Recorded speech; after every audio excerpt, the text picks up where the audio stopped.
하나님께서 우리를 예배의 자리로 부르십니다. 우리 함께 그 은혜를 힘입어 하나님께로 나아갑시다. 하나님은 영이시네. 예배하는 자가 영과 진리로 예배할지니라. 아멘. 먼저 사도신경으로 우리의 믿음을 고백합시다. 나는 전능하신 아버지 하나님 천지의 창조를 믿습니다. 나는 그의 유일하신 아들 우리 주 예수 그리스도를 믿습니다.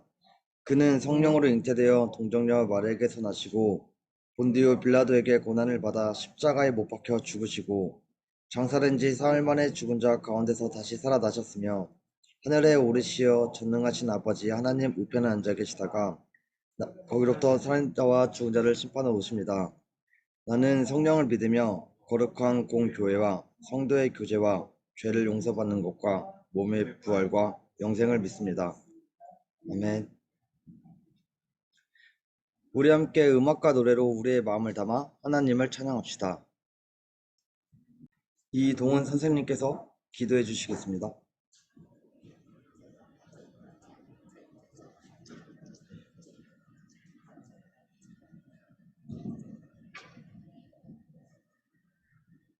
기도하겠습니다. 오늘도 하나님께 예배하는 자리에 나와 함께 예배할 수 있게 해주셔서 감사합니다. 추석 연휴 기간임에도 불구하고 잊지 않고 예배하는 우리 친구들을 하나님께서 기억해 주세요. 이번 한 주를 살아가면서 알게 모르게 지은 죄들이 있습니다. 하나님의 말씀대로 살아가지 못하는 저희를 용서해 주시고 주님의 말씀으로 늘 회개할 수 있도록 해주세요. 코로나 이후로 맞는 세 번째 명절입니다. 명절 기간 동안 가정 내에서 친구들이 행복한 시간 보낼 수 있도록 해주시고 안전한 명절 보낼 수 있도록 해주세요. 하루빨리 코로나19가 안정되어서 가족들과 즐거운 명절 보낼 수 있도록 해주시고 교회에 나와 예배할 수 있게 해주세요. 오늘 전도사님의 말씀을 통해 또 다음 주를 하나님의 말씀대로 살아갈 수 있게 해주시고 우리 친구들의 모습을 통해 또 다른 친구들이 하나님을 알게 되도록 해주세요. 늘 소년부를 위해 노력하시는 선생님들에게 큰 힘이 되어주셔서 선생님들이 하나님의 사랑으로 아이들을 지도할 수 있게 해주세요. 다시 만날 때까지 소년부 친구들과 선생님들의 건강을 지켜주세요. 감사드리며 예수님의 이름으로 기도드립니다. 아멘.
소년부일 음소거 돼 있어요.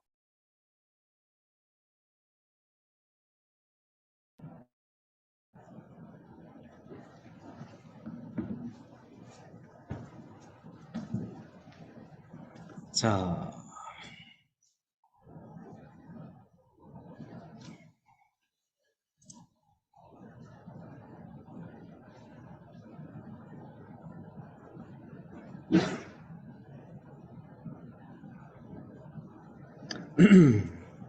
여러분 안녕하세요. 안녕하세요. 하일이 안녕. 민준이 다른 못 보던 안녕하세요. 장소에서 예배하고 있네요. 그리고 캠핑 와가지고요. 네, 잘했어요. 자, 다른 친구들도 혹시 카메라 켤 수 있는 친구들은 카메라 켜서 제가 여러분이랑 같이 있다는 거 알려주셨으면 좋겠습니다. 오늘은 성경을 읽을 때마다 라는 제목으로 함께 말씀을 나눠보려고 합니다. 이 예배 시간에 사람의 말에 불과한 이 설교가 우리의 믿음과 성령 하나님의 일하심을 통해서 하나님의 말씀이 되는 은혜를 누리시길 바랍니다. 자, 여러분 성경책 지금 가지고 있나요? 자, 원래 예배 필수템인데 성경책. 아니요. 그래요. 민준이 다음부터는 성경책 꼭 챙기도록 하고, 성경책을 들어서 그 가운데를 딱 펼쳤을 때 10중 8구는 시편이 나오게 될 겁니다. 시편이 성경책에서 가장 많은 분량을 차지하고 있기 때문인데요. 우리 저번에 찬양에 대해서 이야기하면서 시편은 이스라엘 백성들의 찬양과 기도의 모범을 모아놓은 책이라고 했었죠. 말하자면 시편은 우리에게 신앙의 모범을 가르쳐주는 책이라는 말입니다. 자, 여기서 오늘의 뜬금폭발 퀴즈가 또 나갑니다. 성경책에서 가장 많은 분량을 차지하고 있는 시편은 총 150편이죠. 150편으로 이루어져 있는데 그 150편 중에서도 그 중에서 가장 긴 시편은 다음 보기 중에 몇 번일까요? 자, 인터넷 찾아서 써도 되지만 웬만하면 성경책 찾아보면 찾을 수 있을 것 같아요. 일단은 민준이가 아까 손 빨랐으니까 민준이 몇 번일까요? 2번. 2번 82편 아닙니다. 저요. 아쉬워요. 나 3번. 저요. 잠깐만. 슈퍼맨 현서지. 현서 대답해 보세요. 3번이요. 3번 139편 아닙니다. 몰라, 그러면 4번. 잠깐만. 민준이 기회 줬으니까 자, 다나 4번이요. 4번 117편. 117편은 시편에서 가장 짧은 시편이에요. 아, 그럼 마지막으로 하율이 지금 손 들고 있는데 하율이 1번. 1번이죠. 그래요. 정답은 시편 119편입니다. 자, 하율이 아주 타율이 좋아요.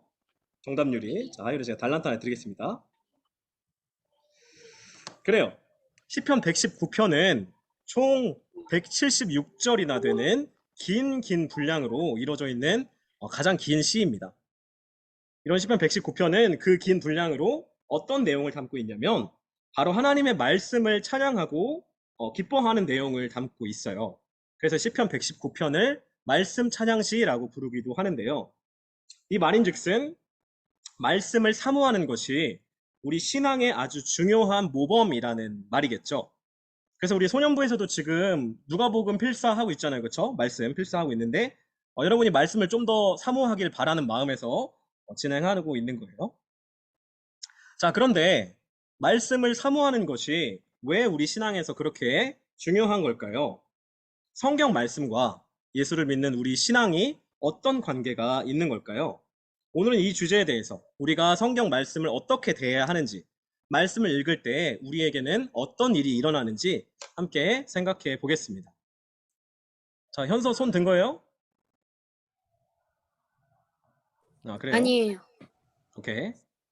자, 성경 말씀은 가장 기본적으로는 글이죠. 글은 그것을 쓴 사람이 있습니다. 글쓴이가 되겠죠. 그래. 민준이. 하나님. 하나님 썼는데, 조금 더 들어보세요. 성경은, 그래요. 하나님이 썼다고 말할 수 있는데, 어쨌든. 자, 여러분, 이 책 뭔지 알죠? 이게 뭘까요? 어제 봤는데. 다나 어제 봤어요? 네. 그래요. 해리포터 시리즈죠. 해리포터. 비밀의 영국의 소설 작가 조앤 K 롤링이 쓴 해리포터 시리즈입니다. 해리포터는 총 7권으로 돼 있죠. 물론 우리나라에는 조금 더 나눠서 더 많은 권수로 하긴 했는데 어쨌든 해리포터는 이렇게 총 7권으로 시리즈로 돼 있습니다. 근데 해리포터와 비슷하게 성경책도 시리즈로 돼 있어요. 해리포터는 7권이 시리즈였는데 성경은 총 66권이 시리즈입니다. 되게 대작이라고 할 수 있겠죠. 그런데 성경은 해리포터와는 달리 글쓴이가 한 사람이 아닙니다. 해리포터는 7권 모두 같은 사람이, 같은 작가가 같은 시대에 썼잖아요. 그렇죠? 그렇지만 성경은 아주 오랜 시간에 걸쳐 정말 다양한 사람들이 기록했습니다. 그래서 성경책 중에는 이게 너무 오래돼서 도무지 누가 썼는지 알 수 없는 책들도 꽤 많아요. 대표적으로 히브리서 같은 것들이 있겠죠. 그리고 성경은 기록된 이래로 우리에게 올 때까지 셀 수 없이 많은 사람들의 손을 거쳐서 전달되었는데요. 뭐 옛날에는 뭐 프린터 이런 것도 없었으니까 다 손으로 써서 이렇게 막 옮겨 적고 했겠죠. 그런 과정에서 조금씩 바뀌기도 하고 사람의 실수가 거기에 들어가기도 했던 거는 안 비밀입니다. 사람의 실수가 들어가기도 했어요. 그래서 막 옛날 막 유물 같은 거 찾아보면 막 성경책이 조금씩 다르고 그게 이제 오타가 난 거죠. 오기를 한 거죠. 그래요. 그런데도 우리는 이러한 성경책을 하나님의 말씀이라고 고백합니다. 민준이가 방금 얘기한 것처럼 성경책을 하나님이 쓰셨다라고 고백하죠. 어떻게 그럴 수 있을까요?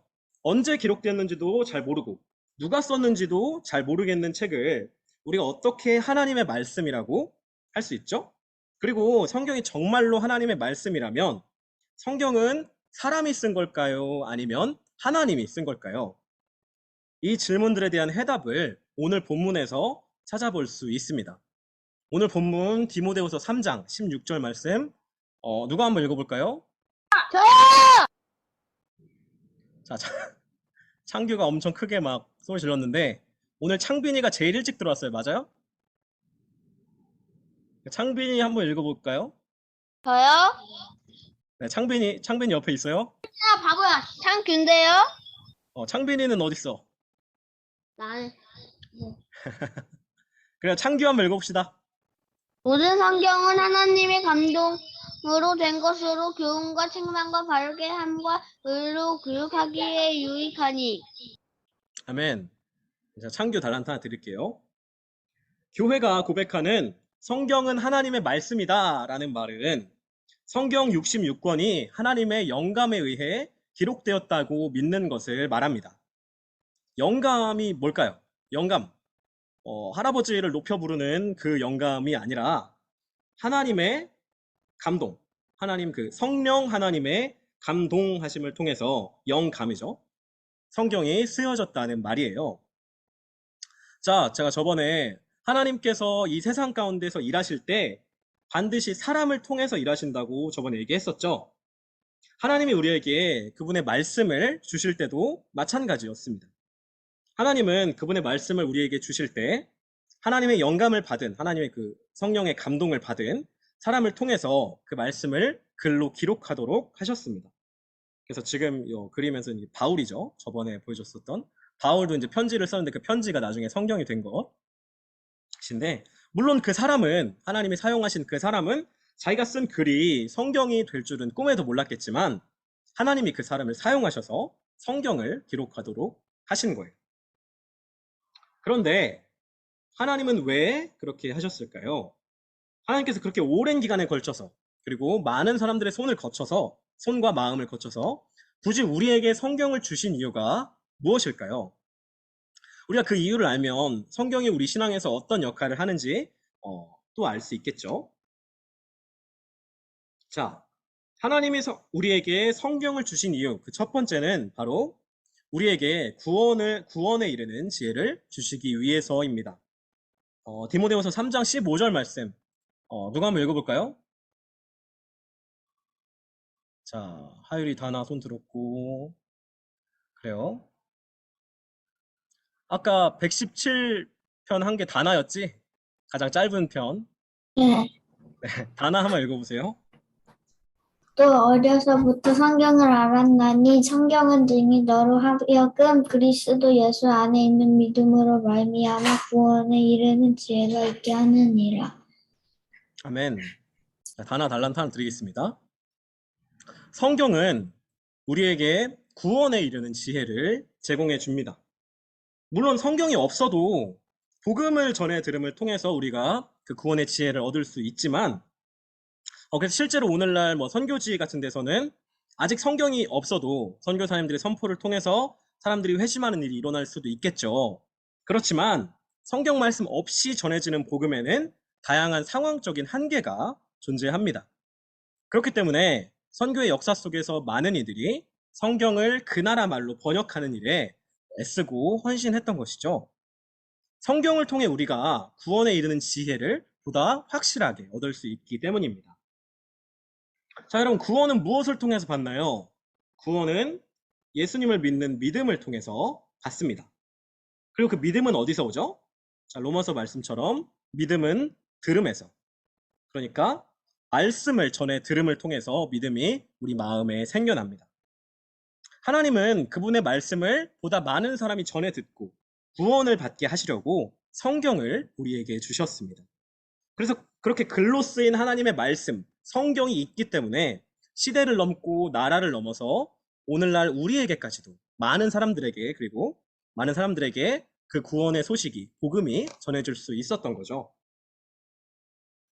성경을 우리에게 주신 이유 첫 번째, 많은 사람들에게 구원을 주시기 위해서입니다.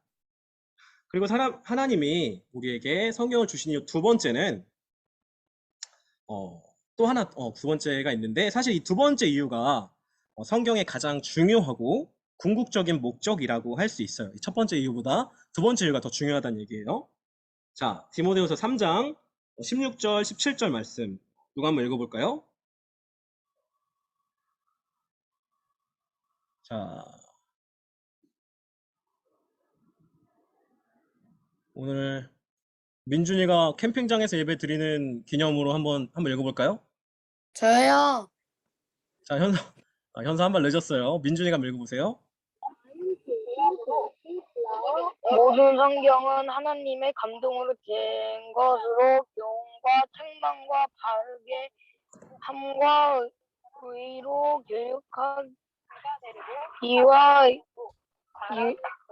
유익하니 이는 하나님의 사랑으로 온전하게 하며 모든 선한 일을 행할 능력을 갖추게 하려 함이라. 아멘. 제가 민준이 달란트 하나 드릴게요. 성경은 누구로 하여금 어떻게 하기 위해서 우리에게 주어졌대요? 하나님의 사람으로 하여금 온전하게 하기 위해서, 그리고 그 사람이 선행의 능력을 갖추게 하기 위해서 성경이 쓰였대요. 하나님의 감동으로 쓰였대요. 사실 성경의 목적은 사람을 구원하는 것에서 끝이 아닙니다. 도리어 사람을 구원하는 바로 그 지점에서 성경의 목적은 시작되는 거예요. 사람이 성경 말씀을 통해 구원을 얻으면 그 사람은 곧 하나님의 사람이 되죠.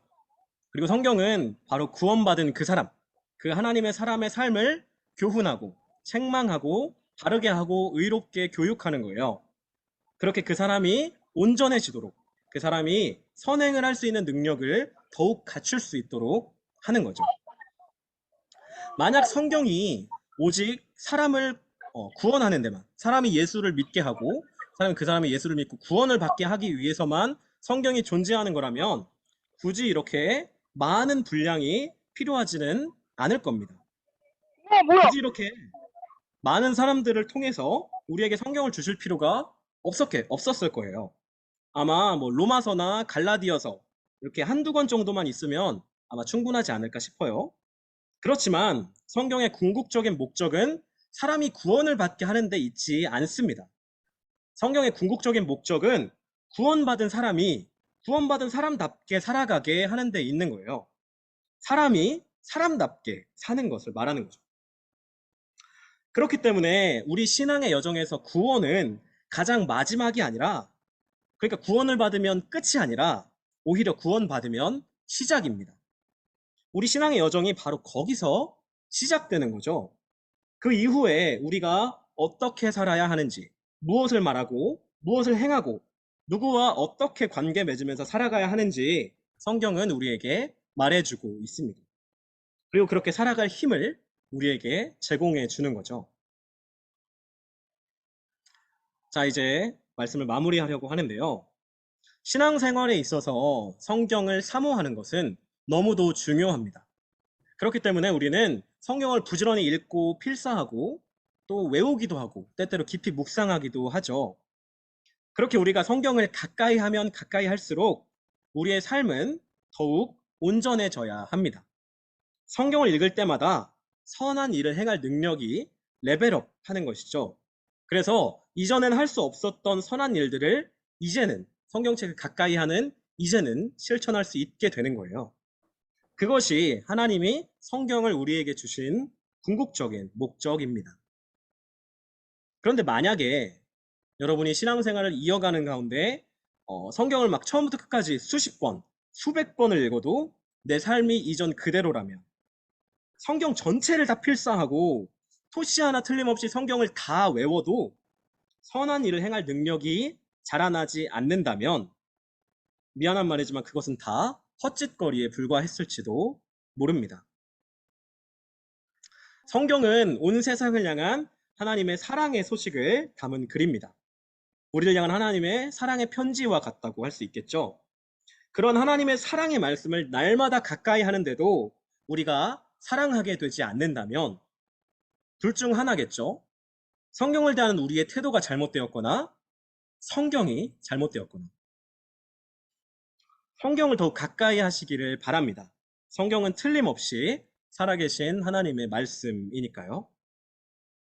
부디 저와 여러분이 그 길고 긴 신앙의 여정 가운데 성경의 능력이 여러분의 그 신앙의 여정 가운데 함께 하시기를 주님의 이름으로 축복합니다.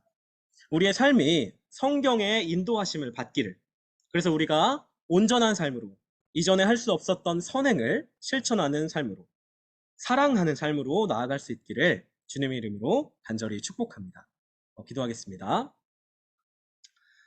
사랑하는 하나님 감사합니다. 우리에게 많은 과정을 통해서 성경 말씀을 주시고 이렇게 우리가 성경 말씀을 읽고 묵상하고 필사하고 할 수 있도록 우리에게 많은 여건을 허락해 주셔서 감사합니다. 하나님, 우리가 이 성경을 날마다 가까이 하는 일에 소홀히 하지 않게 하시고 우리가 성경을 읽어야 돼서 읽고 필사해야 돼서 필사하고 그렇게 마지못해 성경을 가까이 하는 것이 아니라 이 성경 가운데 담긴 하나님의 사랑과 하나님의 애끓는 마음을 우리가 읽고 그 성경을 더욱 사랑하고 그 가운데 그 성경이 우리의 삶을 인도할 수 있도록 하는 그런 우리 신앙인들, 우리 그리스도인들이 다 될 수 있도록 우리와 함께 하시고 인도하여 주시옵소서. 이렇게 말씀의 인도하심을 받을 때 우리가 더욱더 사랑하게 되고 우리 삶 속에서 날마다 선행의 능력이 날마다 자라날 수 있도록 우리를 인도하여 주시옵소서. 주님 감사합니다. 예수님의 이름으로 기도드립니다. 아멘. 우리 함께 응답의 찬송을 부르겠습니다. 하나님께 우리의 예물을 드립니다. 찬송하며 봉헌하겠습니다.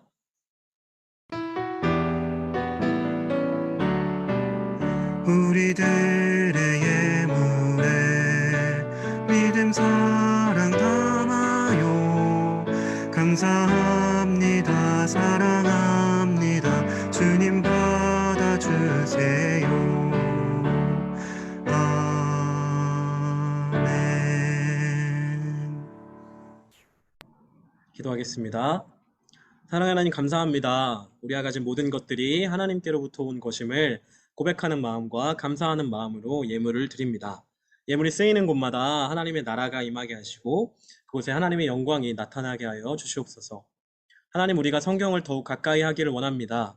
하나님, 우리가 성경을 통해서, 성경을 날마다 가까이 함을 통해서 우리가 우리의 삶이 더욱 온전해지고 우리가 선을 행할 능력이 날마다 자라나서 우리가 이전에 할 수 없었던 선행을 우리가 실천할 수 있도록, 이렇게 우리의 삶이 날마다 변화될 수 있도록 우리 인도하여 주시옵소서. 성경 말씀에 담긴 하나님의 사랑을 우리가 깨닫게 하시고 이렇게 우리가 하나님의 사랑받은 사람으로서 이웃을 사랑하고 세상을 사랑하는 참된 그리스도인으로 날마다 자라갈 수 있도록 우리 인도하여 주시옵소서. 주님 감사합니다. 예수님의 이름으로 기도드립니다. 아멘.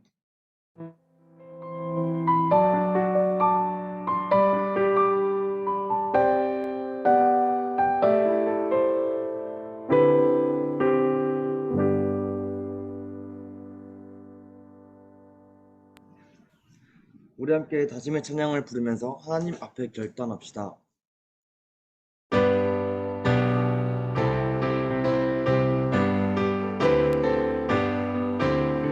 예수의 피로 연합한 자들 다 함께 모여서 맡은 바 사명 준행케 되니 기쁨이 한없네. 해방교회 학교 만만세 만만세. 해방교회 학교 만만세 만만세. 마지막으로 주님께서 가르쳐 주신 기도로 소년부 주일 예배를 마치겠습니다. 하늘에 계신 우리 아버지, 아버지의 이름을 거룩하게 하시며 아버지의 나라가 오게 하시며 아버지의 뜻이 하늘에서와 같이 땅에서도 이루어지게 하소서. 오늘 우리에게 일용할 양식을 주시고 우리가 우리에게 잘못한 사람을 용서하여 준 것 같이 우리 죄를 용서하여 주시고 우리를 시험에 빠지지 않게 하시고 악에서 구하소서. 나라와 권능과 영광이 영원히 아버지의 것입니다. 아멘.